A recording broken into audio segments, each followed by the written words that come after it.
So today I took my Omega Constellation 168.005 with the pipe hand dial to the watchmaker to have him clean it up a little bit.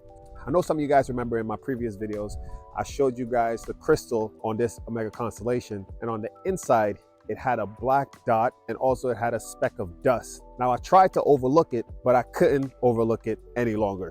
So I had to take it to my watchmaker and have him take the crystal out and clean it.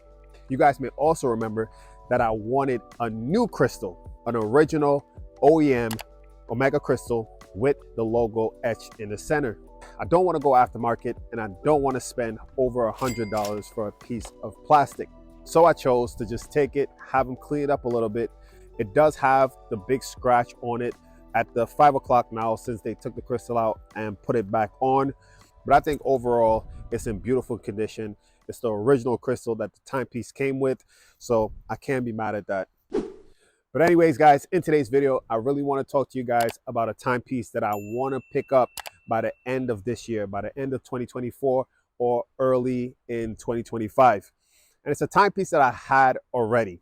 I believe in 2017 or 2018, I picked up a Rolex Submariner 16610, and I was excited to buy it at that time for $5,000, which I believe was a deal at the time. But after a while of owning it, I believe I had it for a year and a half or 2 years.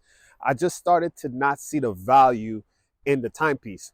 If you guys have ever held some Rolex timepieces in your hand and you think about the price that these timepieces are, you should quickly realize that it's not worth how much you pay for it. For this specific timepiece, the Submariner 16610, over time, I just realized it's not worth how much I paid for it. Now, I've owned many Datejust timepieces and other timepieces where I could see the value, like they were precious metal, like a Rolex Datejust. You could see the fluted bezel, the 18 karat gold fluted bezel, whether it's yellow gold or white gold. You could kind of understand some type of tangible value in the timepiece. But for this Rolex Submariner, it was just a stainless steel sports watch with a jangly bracelet. It doesn't have to be a Submariner. If you own a timepiece around that time from the 80s or early 90s with the hollow center links and the hollow end links, and sometimes the clasp is just trash, He ain't lying. it's just not worth paying $5,000. And now today, a Rolex Submariner is up to like $8,000, $9,000 for this specific vintage reference. So with all that being said, I know some of you guys may be wondering, but Clyde, why do you want to buy another one again? And that's a good question. Ultimately, I don't really have a good answer. I just know that the market is going down and the prices of these Rolexes are going back to the original price. And I hope it hits around that $5,000 mark or maybe even less. Honestly, I don't see it going below $5,000.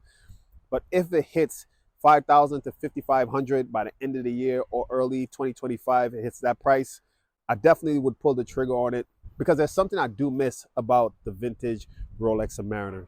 I don't know if it's just because how it sits on my wrist, but just visually from my POV, I didn't enjoy it much. I just want to give it another shot. I just don't want to keep bashing Rolex and talking down on some of their timepieces because I do understand the value in some of their timepieces, especially their sports models. Sure, you might not see it as a luxurious, high value timepiece, but at the same time, because of its ruggedness and its ability to withstand certain conditions, I think that part adds to the cost and the value and the reason why someone would pay a certain amount.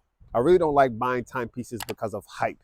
I want to buy a timepiece because I like it, I love it, and I would enjoy wearing it. So I do want to give it another shot. If you guys continue to stick around and watch me on my journey on my YouTube channel, hopefully you guys see me pick up the Rolex Submariner 16610 by the end of the year or in 2025, as long as the market continues to trend down. Anyways, guys, comment down below any timepieces that you guys are going after or hoping to pick up this year. Hopefully you guys enjoyed this video. Give the video a like, subscribe, and stay tuned for the next video.